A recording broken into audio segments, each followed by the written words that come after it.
Europe's leaders gather without Britain. Their firm message to the UK: no free trade without free movement of peoples.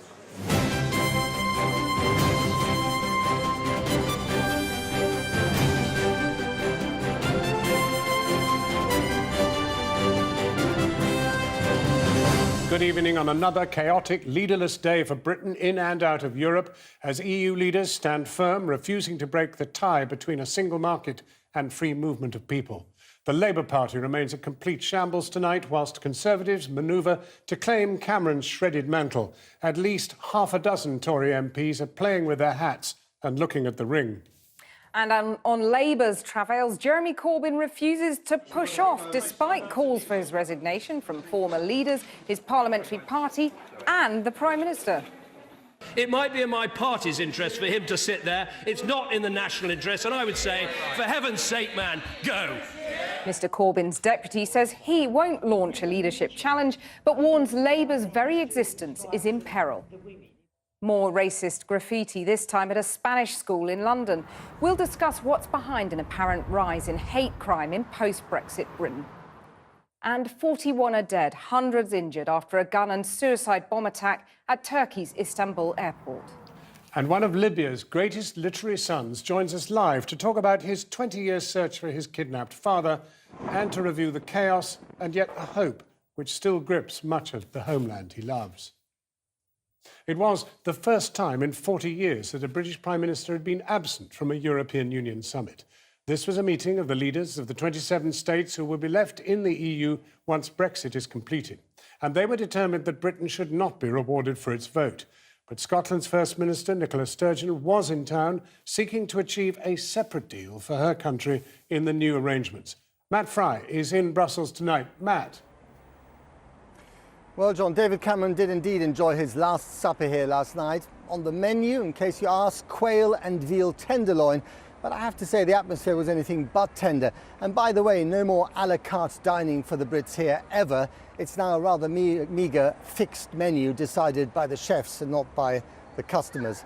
Now, his dining companions reiterated to him that Britain had run out of special deals, and if Britain wanted access to the single market, it would indeed have to pay into the EU coffers and continue opening its doors to EU migrants.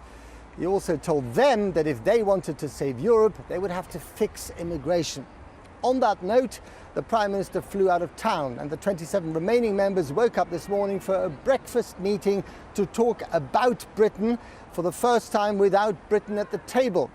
As for any thoughts or plans about reversing the referendum decision, well, Angela Merkel called it wishful thinking. It's that moment at the party when the killjoy has left the others to have some fun. David Cameron has gone home, leaving them to talk about him behind his back. Britain is no longer cramping their style. The remaining 27 have taken an exit from Brexit, for now at least, and all the woes that Britain has come to represent here. To be honest, I haven't seen these people look this happy for a very long time. In the bespoke television studio in the European Parliament just down the road, they're about to tear down the digital subjects of their recent nightmares. Think of it like getting over a bad relationship and moving on from your ex. Although the terms of separation still need to be thrashed out. And Europe is holding all the cards. Leaders made it crystal clear today that access to the single market requires acceptance of all four freedoms, including the freedom of movement. There will be no single market à la carte. As David Cameron, the ex, left through one door on the dead of night, a new possible date entered through another, bright and early. What are you doing in Brussels today? I'm here today trying to make Scotland's voice heard. This is an initial series of meetings really in Brussels, the purpose of which is to promote an understanding here that Scotland voted differently to the UK in the referendum last week, and that we aspire to a different outcome. So it's very initial, very exploratory, and just making sure that Scotland's case is being heard here.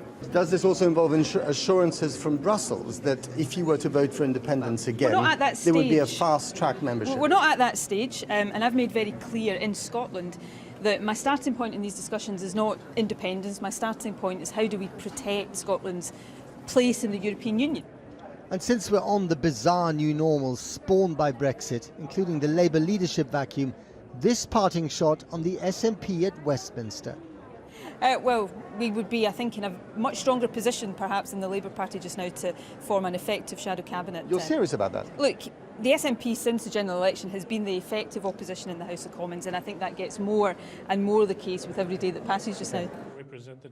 Next we bump into Martin Schulz, the powerful president of the European Parliament, who just spent quality time with Miss Sturgeon. More on the photo bomber in a minute. I listened and learned. Did you give her assurances that if there was to be another... Did you give her assurances that if there was to be another referendum, and if they were to vote for independence, there would be easier membership of the EU? I had a meeting with Miss Sturgeon as the First Minister of Scotland. I listened very carefully to her, and that was all. Thank you very much. As for the photo bomber, a Scottish MEP from UKIP determined to spoil any flirtation between Nicola Sturgeon and the EU. But to be clear, as a Scottish MEP for UKIP, you will try everything you can to scupper any kind of backdoor deals about Scottish independence. I most certainly will. The majority of Scots, when it comes to it, they voted to stay in the UK. And if it comes to being in the European Union or staying with the UK, I can assure you the Scots will plump for the UK. Britain out, Europe upside down. It's all too much. What's really needed is some Eastern serenity. Luckily, the Buddhists were on hand in the square outside to channel keep calm and carry on. I have to say that the Spanish Prime Minister Mariano Rajoy and indeed the French President François Hollande put the kibosh onto Nicola Sturgeon's plans for any sort of separate negotiations and deals done with the EU. The Spanish are very worried about Catalonia, and they said there will be nothing separate with the Scots. When Britain goes, so does Scotland. Well, back in Westminster, the battle for the succession in the Conservative Party has begun in earnest to take shape, with the former Defence Secretary Liam Fox and the Work and Pension Secretary Stephen Crabb both declaring their candidacy for the leadership. And the big beasts, Boris Johnson and Theresa May, expected to join them tomorrow. Well, our political editor Gary Gibbon is in Westminster. Gary, what did David Cameron say to the Commons about his trip out here? And also, what did he say to Jeremy Corbyn in the Commons? Oh, well, he has some sharp words for Jeremy Corbyn at Prime Minister's Questions, which you'll see in a moment. His message back from Brussels is very much the one that you were outlining in that piece. The negotiation is going to be extremely difficult. Interestingly, after years of the Commons having statements about Europe where the Tory benches are packed with all the people who desperately wanted Brexit piling in and poking at the Prime Minister, now they've got what they wanted. I'm not sure how many of them were actually really in there to listen to the Prime Minister, but the message he was trying to tell those people is it's going to be extremely difficult. The trade-off that some of them want with the access to the single market, but restrictions on freedom of movement, is something that he heard again and again last night when he was allowed in the room, is something that our European partners are extremely concerned about and not at all relaxed about. Now, what's this about an email that's turned up, and what does it tell us about the Tory leadership contest? Well, once in a while you get a document that just lifts the lid a little bit on the murky goings-on in a leadership contest. And this one, it's an email that accidentally went to a member of the public, and it was meant to go to Michael Gove, the Justice Secretary, and a couple of his aides. It's from his wife. And there have been aides in Number 10 who've been calling her Lady Macbeth in the last few weeks, but she's clearly very concerned that Mr Gove makes his influence felt in the Boris Johnson campaign, talking about making sure you get assurances from Boris Johnson, and talking about how Dacre and Murdoch, Paul Dacre of the Daily Mail, Rupert Murdoch of the Sun and the Times, that they need assurances from Boris Johnson because they don't really trust Boris Johnson. Now, a lot of people will think years after the Leveson inquiry, when the press was supposed to have been put back in its hatch, here we are looking at their influence over the referendum itself, perhaps seismic, and now perhaps seismic again over the regime that Brexit will have brought us. Here's how the day went here. 6 days on from the referendum, we know we're heading out, but to where? A massive void exists where Britain's membership of the EU used to be. Our two main governing parties in turmoil. Questions to the Prime Minister. David Cameron's greatest anger is with some in his own party right now. But in the Commons, he turned on Jeremy Corbyn for his lame support of the Remain campaign. We all have to reflect on our role in the referendum campaign. I know the honourable gentleman says he put his back into it. All I'd say is I'd hate to see him when he's not trying. The Prime Minister has 2 months left. Will he leave a one-nation legacy? And will that one-nation legacy be the scrapping of the bedroom tax, the banning of zero-hours contracts and cancelling of the cuts to universal credit? David Cameron then piled in, lending his own support to those Labour MPs trying to bring down the Labour leader. If he's looking for excuses about why the side he and I were on about the referendum, frankly, he should look somewhere else. And I have to say to the honourable gentleman, he talks about job insecurity and my 2 months to go. It might be in my party's interest for him to sit there. It's not in the national interest. And I would say, for heaven's sake, man, go.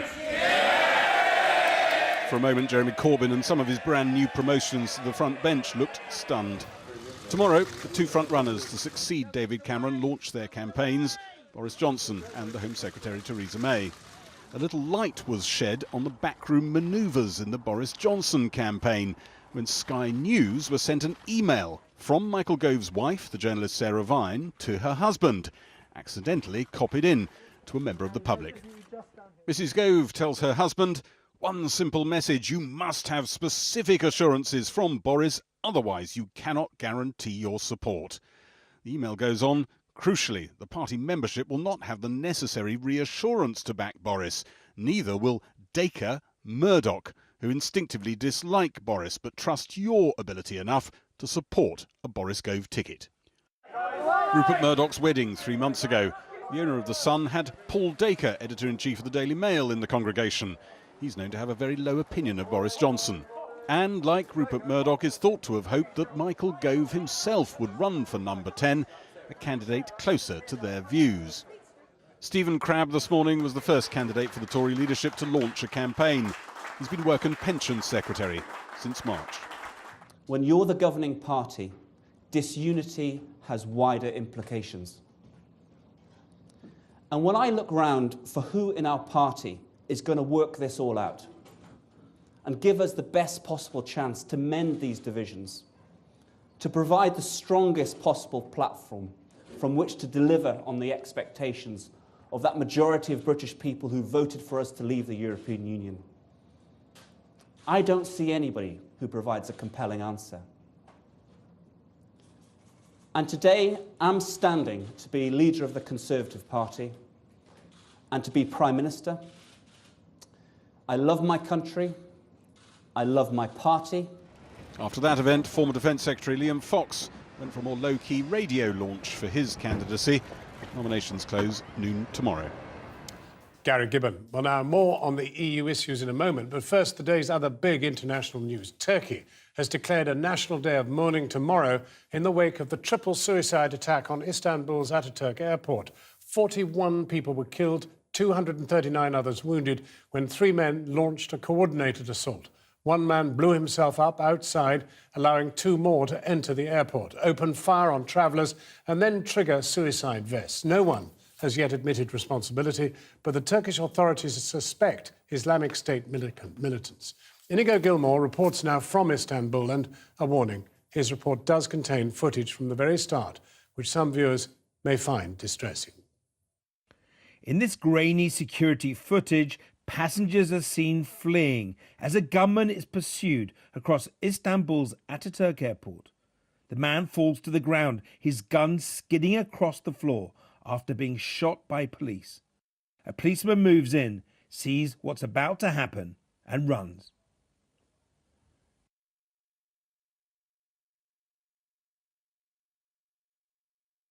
In another CCTV video, people are seen running away from what is reported to be gunfire. Then a bomb goes off, parts of the ceiling cave in, as those who can stagger away from the blast. But I saw his clothes. This woman saw one of the attackers just before he detonated his suicide vest. He had hidden the gun over here, and he's taken it out, and he's shooting up 2 times, and he's beginning to shoot the people. like that, like he was walking like a robot, you know. As the men fired their weapons, then detonated their bombs, the explosions were heard all over the airport. At a nearby departure gate, 2 young students filmed the panic as passengers tried to escape. In this video, obtained exclusively by Channel 4 News, people can be heard screaming, "Open, open," to airport officials on the other side of the door, as everyone scrambles to force their way through and then wrench it open. Fearing that terrorists are closing in on them, the petrified passengers then pile through and run through a tunnel leading down to a plane and what they hope is safety. I spoke to the 2 sisters who filmed the video at the airport this morning. And then this is down by the plane. They explained the terrifying sequence of events to me. We heard the explosion, it was like an earthquake. And you heard the gunshots as well? Yes, we heard. And they were nearby? Yes, they were nearby. We're saying like, oh my God, we're gonna die, and where are the police? And like, nobody was there. So maybe People are afraid to come now, you think? Yeah, I think so. Ataturk Airport is Europe's 3rd busiest and was hit just before 10 p.m. local time. Reports indicate that the first bomb exploded in the arrivals hall on the ground floor, the next in the departures hall on the 2nd floor, the 3rd and final bomb in the airport car park. The authorities say that the 3 attackers died when they blew themselves up, and investigators have been quick to lay the blame at the Islamic State group, saying the men may be foreign nationals. The violence in neighbouring Syria is increasingly spilling over into Turkey. The visible scars of last night's carnage are everywhere, all around this terminal, from the bullet holes in the windows, here in the advertising boards, and right along here. But incredibly, people are already back at work behind their desks. And within hours of the attack, the government announced that flights would resume as normal. The message they clearly want to get across is that it's business as usual in Turkey. At the nearest hospital, it's far from that. The Turkish authorities have now confirmed that 41 people were killed, 13 of them foreigners. There have already been 5 terrorist attacks this year, some linked to IS, others claimed by Kurdish separatists. This latest assault is another major blow to Turkey's international image and its critical tourism industry. But for now, many here are simply preoccupied with securing their own safety and protection. Inigo Gilmore reporting there. Well, let's return now to the political shambles here, and Jeremy Corbyn is still clinging on to the Labour leadership tonight, despite calls from all sides for him to quit. Former party leaders Gordon Brown, Ed Miliband and Harriet Harman all joined the clamour today. And as we've seen, David Cameron even challenged him across the dispatch box. But Mr Corbyn is still banking on support from grassroots members and the unions to help fend off the party's MPs. Our political correspondent, Michael Crick, is in Westminster. Michael, where on earth does this go now? Well, goodness knows. I mean, yesterday we had MPs here voting by more than 4-1 no confidence in Mr Corbyn. Today it was the turn of past leaders and of the Labour MPs in the European Parliament. All 20 of them decided that Mr Corbyn should go. But the one group we haven't really heard much from recently are the trade union leaders. Now, leaders of the 4 biggest unions met this lunchtime. Now, 6 hours later, we still haven't had a statement from them as to what they decided. If they were to decide Mr Corbyn should go, that would probably be it for him. Meanwhile, in the last 2 hours, Mr Corbyn's deputy, Tom Watson, has revealed that he has been involved in negotiations to try and persuade Mr Corbyn to call it a day. Jeremy Corbyn and his deputy Tom Watson at a Polish community centre in London today. Seemingly good colleagues, but behind the scenes, huge tensions. On his way to this event, I'm told, Watson tried to discuss things with Corbyn in the car and urged him to quit. It seems Corbyn refused even to talk about it. A reporter at the centre asked Corbyn about the leadership. Mr Corbyn, a quick question about the leadership. He looked horrified as an aide dragged him away. So tonight, Tom Watson's come out and revealed he's been trying to negotiate Corbyn's departure. The party's in peril, he thinks. Well, look, I agree with Kezia Dugdale, who yesterday said if she'd lost a motion of no confidence with 80% of her MPs, she wouldn't be able to do her job. And I think, unfortunately, that is true for Jeremy. It's a great tragedy. He does have a member's mandate. But those members who join a political party know that you also need a parliamentary mandate if you're to form a government. You have to have the authority of the members and your members of parliament. And I'm afraid he doesn't have that with our MPs. But he says he won't stand in the inevitable leadership election. Today, 4 past Labour leaders also called on Corbyn to quit, including his immediate predecessor. I am not a Blairite, I've never been called that. I am not a plotter. I care deeply about the country, about the party, and indeed about many of the causes that Jeremy cares about. And I've come to the conclusion that those causes, our party and most importantly the country, are best served by him going.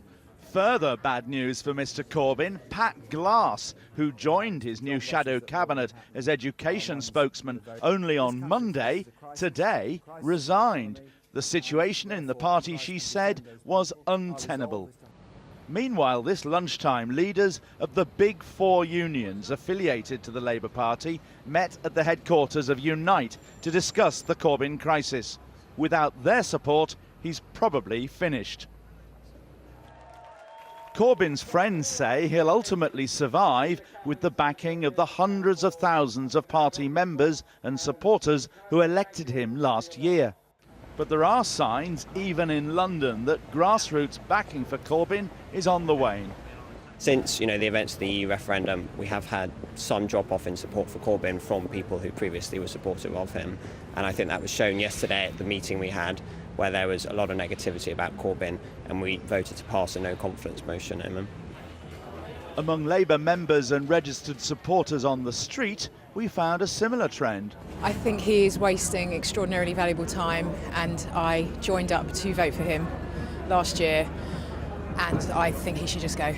Yeah, I want him to be a leader in a functioning party, and as much as I admire him, he can't do it on his own, and he needs the MPs to back him. So the support's there, but I'm just being realistic. I don't want to split Labour Party. I still support him. I'm not a great Tony Blair fan and his followers, and it just seems from day one they've been on his back. But potential challengers such as Angela Eagle have been holding back all day. I'm not giving any comments today. I'm going to get in my car and go to work. Some Labour MPs fear Corbyn could still win a leadership challenge this summer. Far better, they think, to force a clean resignation instead by keeping up the war of attrition. Well, as we've heard, supporters of Jeremy Corbyn are mobilising themselves around the country. The grassroots organisation Momentum has a pre-planned meeting tonight in Sheffield, and Darshna Soni is there. Darshna. It was a pre-planned meeting, Kathy, but they say they've been overtaken by the extraordinary events of the last few days, and that has meant that many more people than they expected have turned out here this evening. Now, Jeremy Corbyn's supporters say he'll keep going because he has a philosophical belief that it's members who should control the Labour Party and not MPs. And certainly that is echoed here. He has huge support amongst the people that I've spoken to. He may have been accused of putting his party at peril, but here there's a strong feeling that it's the PLP that has done just that. Now, the meeting was organised by Momentum, so many people here say that they joined up very recently to vote him in as leader. But there are also people here who say they are long-standing members of the Labour Party who told me they feel betrayed at the behaviour of its MPs down in what they see as the Westminster bubble, many hundreds of miles away from here. They told me they still have faith in Jeremy Corbyn, and crucially, they feel that he can still win any general election. I think he can win an election, and I think, but we can only win an election united. The British public may yet vote for a left-wing Labour leader, but what's sure as hell is that we'll not vote for a divided Labour Party. And the responsibility for that division today rests on the shoulders of the PLP, as far as I'm concerned. If it looks like shambles, that needs to be laid at the doors of the MPs, who at a time of national uncertainty have chosen to prioritise this struggle over the best interests of the country. I think that's despicable. If we have another leadership election, then that's not my desire. I think that wastes a lot of time when we could be challenging the Tories and we can be taking on the crisis that's developed as a result of this referendum. But if we have that leadership election, I'll be voting for Jeremy Corbyn, I'll be campaigning for Jeremy Corbyn, and I'm fairly confident he'll be re-elected. So people here are very critical of the behaviour of MPs. The local MP here is one of those who resigned from Jeremy Corbyn's team. I can tell you that didn't go down too well here, as you can imagine. It's one of the things that's on the agenda here this evening, as is the elections to Labour's NEC, and a couple of the candidates who are standing will be speaking here tonight. And one of their supporters said to me, it's very fitting that this meeting is being held in a church because, as they see it, this is a battle for the very soul of the Labour Party. Darshna Soni. Well, joining us now to discuss Labour's divisions are Barbara Ntumi, a Labour member and student activist, member of that organisation that was meeting in Sheffield. She voted for Jeremy Corbyn to be Labour leader last year, and Tom Baldwin, the former Director of Communications to Ed Miliband. And this is a crisis for democracy because, in a sense, you have Labour MPs who were elected before Jeremy Corbyn became the leader, and you have the grassroots who elected him from the country saying, no, he's got to stay. Yeah, I think in a world where old certainties have been thrown into complete chaos, confusion, one thing is now self-evident, that Jeremy Corbyn cannot lead the Labour Party anymore. He has lost the support of 4/5 of Labour MPs, whole of the group of MEPs, former leaders, a growing number of party members are disillusioned. So whatever he might want to do, he can no longer provide leadership in that party. Right. Well, I mean, how do you deal with that? I completely disagree. I mean, Jeremy struggled to get on the ballot. So from the get-go, PLP were never really that keen on supporting him anyway. So I'm not surprised that they've waited to take the EU referendum as an opportunity to undermine his leadership. It's fair enough to have grievances. I mean, it's ridiculous because Labour has spent a lot of years campaigning, saying controls on immigration, etc., etc. Is it a surprise that people have voted to leave the EU? Actually, under Jeremy's leadership, we're saying no, that actually that is not the key issue. It's austerity that is the key issue. And actually, we can win a lot of people that voted to leave over. And actually, we're spending a lot of time looking inwards as opposed to looking outwards, which is a lot of what these MPs have said for years, that we need to look outwards. Yet, in a key opportunity to look outwards, the party's been looking inwards, and that's just completely wrong.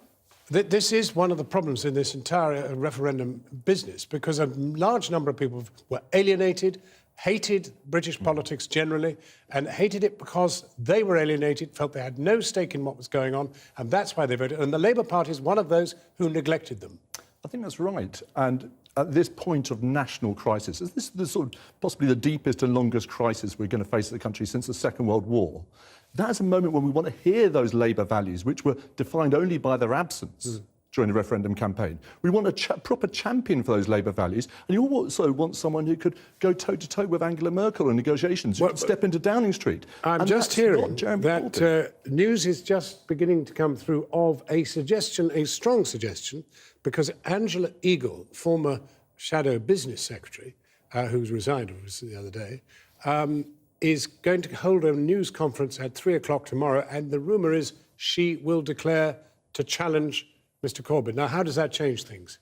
Well, I hope it doesn't come to that. I hope that Jeremy Corbyn will stand down, because he can't lead the Labour Party. Well, surely you know enough now to know he will not. Well, I think his... But the PLP had a vote of no confidence, which is not constitutional. Yeah. Jeremy was elected by the membership of the Labour Party, and that needs to be respected. The PLP is wasting a lot of time, having a lot of no confidence votes, a lot of, chaos that is completely unnecessary. The key issue here is austerity, and actually, if Labour is going to win all the people that people have claimed it deserved, the issue is about austerity. The issue is not immigration. The issue is the Tory-imposed austerity that we have gone through for the past 5 years. And actually, again, the PLP is looking inwards as opposed to looking outwards. Well, I mean, there is clearly a very strong possibility that if the same grassroots people vote again, they will outnumber anybody else and he will be re-elected. Yeah, I think it's worth saying that MPs have a mandate too, not just from hundreds of thousands, but from millions of Labour voters who are desperate for someone to stand up for them now. But how is that represented? Because the way in which the leadership election system is now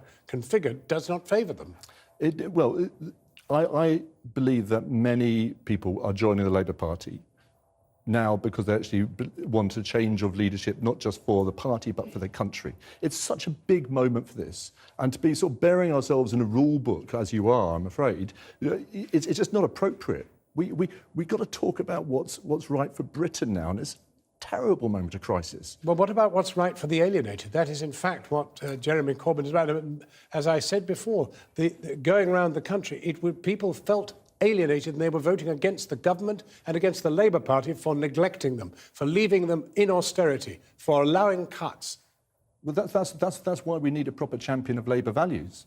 And we haven't got that at the moment. I do think Jeremy's failure to see that he can no longer lead a party where 4/5 of MPs do not support him is actually evidence for why he should not lead the Labour Party, because it's almost childish in his failure to Majority of recognise MPs supported Ed Miliband last year, and he lost the general election because Labour made concession to Tory cuts. This is a divided line here. Jeremy wants to stand up for ordinary people. He is against Labour, Tories' cuts. He has voted against, he has spoken against, and that is the key issue here. The PLP are making a meal out of nothing, to be honest. It's actually about individual interest and the fact that they personally don't like Jeremy, and we have to stop this. The membership have voted for him, the membership support him. We have a lot of work to do to win people over. How is this, farce actually winning people over right now? How it's a vote of not confidence, that it's not constitutional? Yes, we're burying ourselves in the rule book because we've been forced to put ourselves into that position because MPs are not respecting the mandate that Jeremy has to lead the Labour leadership.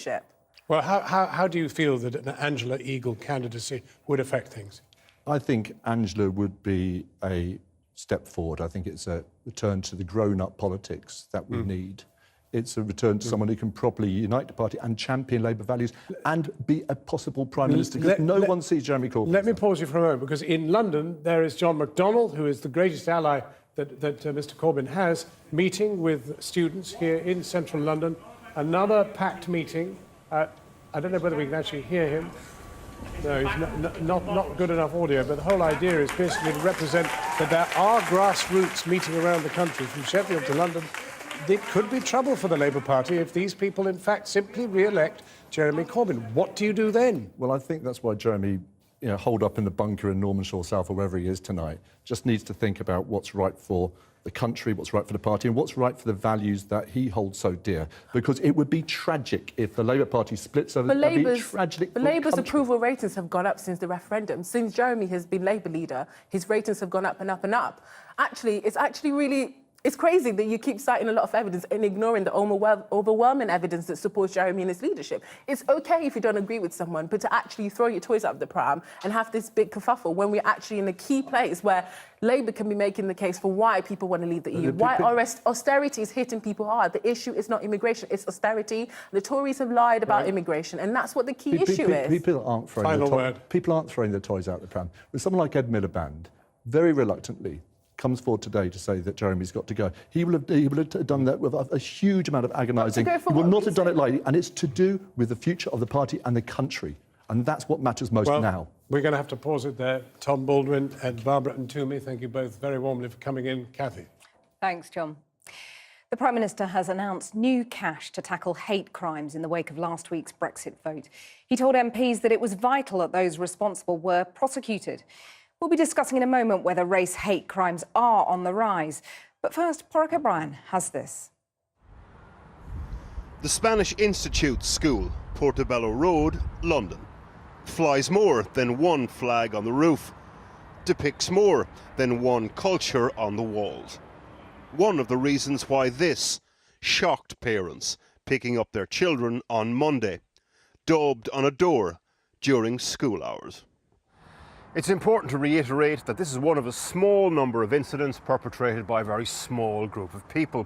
Still, what's worrying about this particular one, it happened in the middle of the day. It was daubed on the door of a school, and it's on Portobello Road, one of the most diverse communities in London. Also, unfortunately, a parent told us that they were planning to introduce a school uniform here that would clearly identify children as Spanish. The plan was to introduce that in September. But now a small group of parents are lobbying for that not to happen, lest their children be targeted in some way. There is little so far by way of comprehensive statistics showing a rise in race hate post-referendum. There is lots, though, by way of first-hand experiences. Yesterday, a former member of my staff was verbally abused and attacked whilst out shopping in London because of the colour of his skin, as of Pakistani origin. He was chased down the road by a lady shouting about how he had voted out and that people like him shoot others and blow up people. Shame. Shame. We want action by the police, by the prosecuting authorities. The laws are there for these people to be prosecuted. They should be used. We're going to strengthen the guidance in the way that I suggested, but we should absolutely not put up with this in our country. At West London's Polish Centre today, a show of solidarity from Home Office ministers after the building was targeted. Here, there is a collection of Joseph Conrad. The Joseph Conrad collection, a British Pole, by the way, on display. Downstairs, reception almost disappears underneath the cards and flowers. Outpost of progress, Trump's heart of darkness. Well, joining me now to discuss fears over a spike in racism since the referendum is the comedian Ava Vidal, with me on there, the Polish-born MP Daniel Kawczynski and the commentator Luke Gittos. Ava, first, do you believe that there has been a rise in racism since the beginning of the referendum campaign? Absolutely. I believe that it started with the last general election, to be honest. That's when I started noticing and friends were going, oh my gosh, this is getting a bit weird. But I believe now with the result of the referendum, it has empowered certain people to go out there and be bold in their views and say what they have to say. I mean, what I'm noticing now, the difference with this time is that actually there are other white people being targeted. And so... the Poles and so on. Yes, exactly. And the woman was saying that her son, who's 6'1" and blonde and blue-eyed, was actually yelled at in the street because they assumed that he was Polish and he had to identify himself as English. I've heard that darker-skinned people who may look at Italian and stuff are being told to go home. I mean, this is hitting a lot of people now. That's anecdotal stuff, though, isn't it? Yes, it is, but it's just it's our way of life. I mean, I was in the shop the other day and I was with my child and I heard them start speaking about Polish people and start getting very aggressive, and I got out of that shop as quick as I could because I know after the Poles what is coming next. And that is us, because we are visible minorities and it's extremely difficult. I mean, quick story, there was a woman who had dog mess, the guy just walked over, a Muslim woman, a Romanian guy, and just poured dog mess on the car and just walked off. Luke, this is happening. Do you believe it's happening? It certainly is happening. We are seeing a small spike in hate crime reporting to the police following this referendum. A similar trend happened after the Lee Rigby murder, and it's exactly right that what's happening is a small number of individuals are feeling emboldened by this referendum because they've interpreted it as support for their views. But the key point is that they are wrong. This referendum was not a victory for racism and bigotry. If you look at the Ashcroft polls, which looked into... The Tory peer, Lord Ashcroft. Exactly, looked into voter reasons why people voted in this referendum. Immigration was not the key reason that they voted. And if you look at the relationship between a Leave vote and an attitude towards multiculturalism, you'll see the situation is very complicated. People with a Leave vote have mixed feelings about multiculturalism, much as they do on the Remain side. So it would be a mistake to interpret this as a victory for racism. Let me put that to you. I'm sorry, but I'm visibly somebody who suffers from race. I get racial stuff. If we were walking down the street and there was a racist, they would come for me and not for you. It really annoys me when people intellectualise this and start talking about figures and polls and this survey was done, that survey was done, when we are telling you. I mean, people are telling me, oh, we don't believe you. When we are telling you, racism isn't an academic thing. It is a lived experience. Daniel, you came here from Poland. Do you hear what Ava's saying, and do you link it to the Brexit campaign? Well, first of all, I'd like to say how proud I am of the Polish contribution that has been made to the United Kingdom over generations. The Polish 303 Squadron was one of the largest and most successful squadrons in the Battle of Britain. And Poles have always played a great role. Many of them have now come here since Poland joined the European Union and have contributed immensely to our economy. Do you believe they're now being targeted? Your fellow Poles in this country are being targeted because of the Brexit campaign and the rhetoric of that campaign that you were part of? No, not at all. And I was a Brexit MP. I was campaigning for Brexit. I think that when you have two countries in the European Union that are English-speaking, ourselves and Ireland, and bearing in fact that English is the international language, we have become a huge magnet for a disproportionate number of immigrants from the rest of the European Union. If there had been equitable movements of people around the European Union, this issue of free movement of people would not have been so profound. So you're accepting that immigration was one of the number one issues in the referendum, and therefore the rhetoric around that was potentially problematic? I think immigration was one of the factors, and our ability to take control and manage immigration, I think that was one of the factors. But I agree with Luke. The overriding issue that I came across in my constituency was that people wanted to take back control of their country, and sovereignty was the number one issue to them. And can I just say this to you? I've been to over 90 countries around the world when I was in business.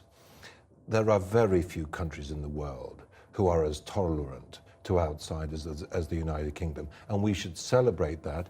And by controlling immigration, we will be passing on to the next generation that passion for welcoming foreigners to our shores. You've got the next generation right here in the studio. Yes, I have. Do you agree that Britain is a tolerant place? I'm sorry, everyone keeps repeating this. How many more racist attacks do there have to be? How many more, when the reaction to racism in this country, when somebody says, this happened to me, and the first question out of the mouth is, first thing is, I don't believe you, prove it. I mean, why are we not listening to the visible minorities in this country? Polish people are being attacked. They've said so. So I can't see why people are denying it. Whatever the issues were in the referendum, some people perceived the issues wrongly. People didn't inform themselves right, but there were a lot of people who did go on the immigration ticket. Look, it's an insult to question the fact that this is happening and to scrutinise. I mean, the figures, yes, 57% increase is based on 85 reports against 54 a month ago. Yeah. But those are still real figures with real suffering and hurt behind them. Well, the statistic that you're talking about actually tells us very little. It tells us about a very small increase numerically in reports over a very short period of time, and it's way too early to tell whether that is going to translate into any kind of trend. And I think it's obviously vital to express solidarity and help people who do suffer these problems. And of course they do exist, and of course we should believe them when people make these allegations. But the key thing is to not treat anecdotal evidence as diagnosing a social problem, because once you start doing that, you actually lend these isolated incidents a degree of coherence which isn't there. Well, Daniel, you have expressed solidarity with your fellow Poles who are being attacked. You came here as a 7-year-old boy. Do you think you'd have got as warm a welcome if you came today? Yes, I do. And I think that the way I was accepted when we came was with extraordinary kindness and understanding. I think that the British people are extremely tolerant. If you go to that Polish Cultural Centre that was attacked the other day, the huge outpouring of sympathy, the flowers, the goodwill messages that so many people have given to that centre. British people are tolerant and understand, the vast majority.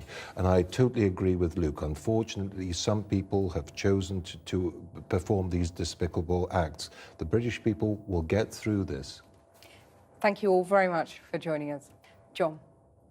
Well, now, with the economic uncertainty after the Brexit vote, there's renewed concern tonight over the future of Tata's steel operations in the United Kingdom. The largest of its plants at Port Talbot in South Wales employs 4,000 people. But this was an area where 57% of voters last week supported leaving the EU. Our Home Affairs correspondent Andy Davies has been speaking to some of them. In the fog of a Brexit war, it's proving tricky to discern the shape of things to come, not least when it involves the British steel industry. What now for the rescue plans for Port Talbot, Shotton, Corby and beyond? The sites their owners Tata were in the midst of trying to offload. In Port Talbot's Docks Cafe this morning we meet Scott, a 27-year-old steel worker who voted to remain. Are you more worried now about the future of the steelworks than you were before the referendum? Yeah, it's a bit. Obviously it's added more uncertainty to the situation. The guys who promised to help us in the government, David Cameron and Savi Javi, they might not be there in a couple of months' time. So, would the new government step up and pledge the same sort of money? I hope so, but obviously, put more doubt. No, the government's in turmoil. Nobody really knows what the future holds. The government says there's money still on the table. But some are worried that momentum might now be lost on the critical issue of pensions and finding a way to clear a £700 million deficit for a potential buyer. Certainly before last week, there were many within the industry urging voters here to stick with the EU. There's been a great deal of comment in recent days about how areas in Wales most favoured by EU funding have tended to be the most pro-Leave.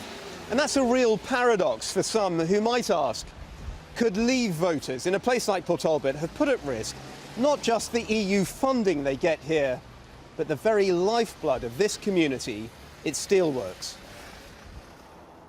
In the Neath Port Talbot area, 57% of voters chose Brexit. What one local Labour MP, Stephen Kinnock, had claimed would be the kiss of death for British Steel.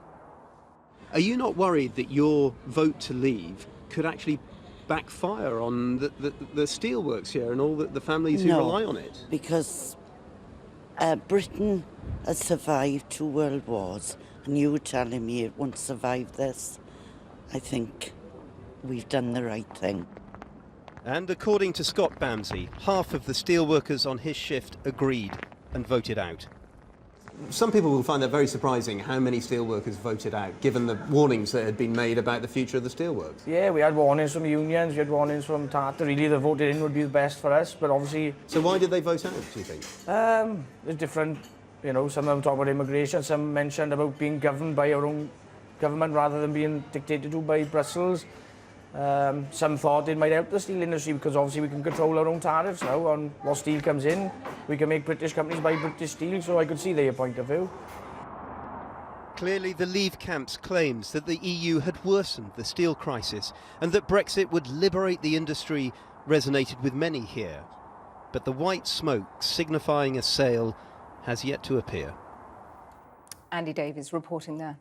After the break, he was forced to flee Libya with his family when he was just 9 years old. Now, after a life spent mostly in London, Hisham Matar has written the story of his return to his homeland after the fall of Gaddafi and his fruitless search for his kidnapped father.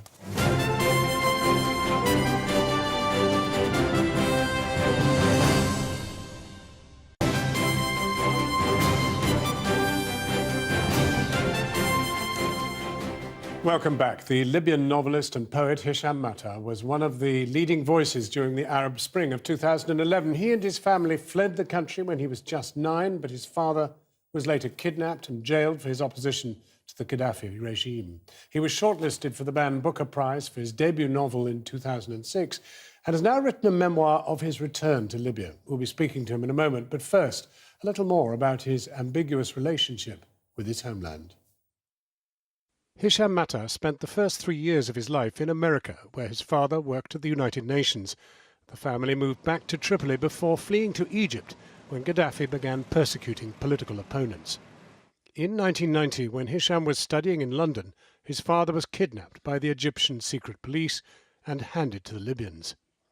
Imprisoned in Tripoli's notorious Abu Salim prison, the family has heard nothing from him in 20 years. The Arab Spring, which led to the fall of regimes across North Africa, also claimed Gaddafi, leaving a power vacuum in Libya, which led to a rise in terror groups. Militias aligned to IS in Libya have killed many hundreds of civic leaders, judges, mayors, councillors, teachers, and others. They've also trained attackers like those who killed 38 tourists in the resort of Sousse in neighbouring Tunisia last year. A power struggle between opposing political groups fueled a second civil war in Libya in 2014. Today, much of the country remains ungoverned, despite a 2015 UN-brokered ceasefire and a supposed unity government. Hisham returned to Libya in 2011, and his new book, The Return, is about the violent aftermath of the revolution and his painful search for his father. Hisham Matar is with us now. Hisham Matar, your book, in a way, is a description of the whole life of Libya, even though it centres on the search for your father, who was kidnapped from Egypt. It was a beautiful country, and even under Gaddafi, it kind of worked. I mean, in the beginning, when you were a child. It was a beautiful country, and it still is a beautiful country. Look, if we are to understand the present, you really have to look very closely at what the Gaddafi dictatorship did in Libya. It was very unique in the history of dictatorships, in the way that it infiltrated institutions, private life. And the present is formed by that experience. So it's very important for us to have long memories in moments of deep crisis like this. And yet the Arab Spring, for which you had so much hope and were very much a prominent commentator and participant in, failed exactly the same in Libya as it did everywhere else. Why did the Arab Spring fail? Look, our revolution was authentic. We weren't being indulgent. It was a response, a genuine response to a very brutal reality. And we glimpsed at that moment a genuine possibility of having a different kind of society. And I could even hear in you an Egyptian speaker. They could say the same thing. Yes. A Syrian, an Iraqi. Yeah, but I think judging the outcome of those eruptions by the brutal present is inconclusive. It's much more complicated than that. But your book, The Return, which is a search for your father, which obviously in the end is fruitless, and which over years has almost driven you to thinking about taking your own life. At the end of it, you're back there in 2011. Are you without hope for Libya, or do you think actually what people are beginning to talk about in some way may work? I am deeply worried and concerned and saddened by what's happening in Libya, but I'm not without hope. My hope comes from very material, real things. It's not an abstract hope. From the people that I know, from the desire that people have, a genuine desire. People who are still there. For a better future, of course, yeah, absolutely. But, you know, sentimentalizing the past and saying things like it was better, you know, why did you break it? Is to me a bit like a man who walks by a building that is burned down and says, you know, I much preferred it when it was burning. So, you know, the present is... But my book is about a lot of things. It's about this particular period, but it goes back, as you say, into the complex and rich history of the country. Well, it is a beautiful insight into the country. But if you have any hope, where is it vested? This new unity government? No, my hope is in the people. My hope is in the initiatives that people are doing in Benghazi and in Tripoli. The artists, the writers, the people who are working in schools and in universities. That's where my hope is. Well, thank you very much, Hesham, for coming in. And The Return is the name of your book. Thank you very much indeed. Thank you. Cathy. Thanks, John. Well, let's return briefly to what's happening tonight with the Labour Party. Michael Crick joins us again from Westminster. Michael, there's been a development, hasn't there? Yes, while we've been on air, it's been confirmed that Angela Eagle, who resigned from the Shadow Cabinet earlier this week, that she will make an announcement at 3 o'clock tomorrow afternoon. And it's widely expected that that announcement will be that she will challenge Jeremy Corbyn for the leadership of the Labour Party. She'll need to get 51 nominations from MPs and members of the European Parliament. I don't suppose she'll have any difficulty with that. And she will be a formidable opponent, a former minister, someone who stood in for Jeremy Corbyn successfully at Prime Minister's questions, and a popular figure in the party, regarded as somebody on the left. Meanwhile, tonight, Mr Corbyn is getting support from a statement from the 10 of the biggest Labour Party affiliated unions, including all the really big ones. And they say in this statement, it cannot be right to seek to denude the Labour front bench at this time. His position cannot and should not be challenged except through the proper democratic procedures provided for in the party's constitution. Well, that is now going to happen, it seems. It looks like Angela Eagle is going to test those procedures by challenging Mr Corbyn. It's going to be a long summer for him.